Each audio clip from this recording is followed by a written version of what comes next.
Hey guys, welcome back to my channel. I wanted to do a quick video about spraying your purses with like Apple Guard or Thievings. I sprayed one of my purses with Thievings and it worked great, and that's actually what they, I think, have for sale on the Rough and Tumble website. But I have my East-West boho bag out here that it's in a light saddle, and I don't want to carry it until it has been sprayed because it's been kind of rainy, and today was just too beautiful of a day not to come outside and utilize this beautiful weather, and I need to get this sprayed. So I was just going to show you, I'm using the Apple brand rain and stain repellent, and I've used this before. What I have learned about a lot of these sprays is to spray it where you're spraying out rather than down, because when you're spraying down, it's almost as if this gets like clogged up and then it just starts dripping, and that's when you'll start to get some like spots, and it's kind of scary to see those spots on your purse. So I got my handy dandy bird feeder here. I'm going to turn it like this so I can show you what I'm going to do.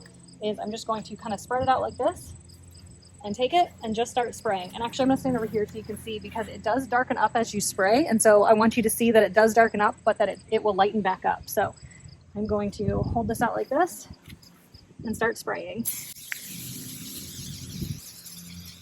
See how those spots came out in the leather right there? That can be a little scary. Let me see if I can get you in a little bit closer so you can see kind of those spots that have come out in the leather, but those will go away.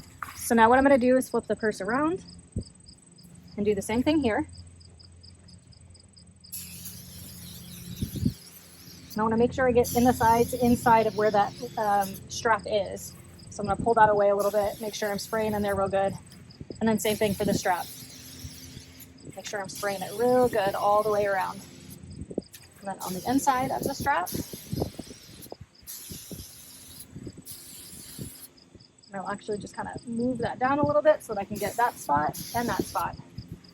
And that's it. You can do it 1 to 2 times if you feel like you need to get a better coating. There is some leather on the inside here. I'm not going to worry about that so much as I am just the outside, making sure that I've got good rain repellent on there. And back to this side. You can see that those spots have already, let me bring this up to you. You can see that those spots have already started to dissipate a little bit as it's drying already.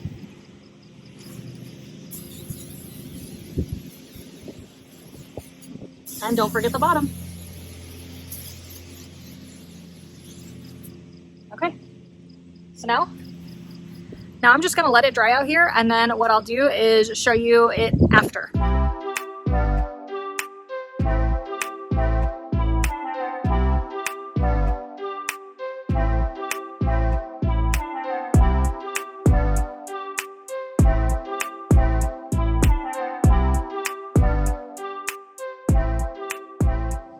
So a couple tips for you is, one, you always want to be spraying it straight out rather than down. Like I said, it can start to drip on the bag and create some drip spots, and that can be very scary. And 2, do it outside because the fumes are really strong. I'm sorry if you can hear, our neighbor is mowing his lawn. But the fumes can be really strong, so to do it inside would just be overwhelming and potentially just make you pass out. So don't do that. And third tip is, like, I'm not really that concerned with my darker leathers, it's my lighter leathers. So just make sure you spray your lighter leathers, that you are getting those really good. Make sure to get the bottom really good, because you definitely don't want to miss that. That's what sits down on the ground a lot, and so if you miss that, then that can end up, you know, creating some stains or whatever on the bottom. 4 is to let it dry really well before you use it. That way you know it's all good, it's protected, and you don't have to worry. So that was it. It was just a quick little how-to video. I wanted you guys to see how to do that, how I do that. If you have some tips or tricks yourself, please share them in the comments down below, and I'll catch you next time. Bye. So a couple tips. So a couple tips I wanted to share is, like I said, you always want to be spraying it down.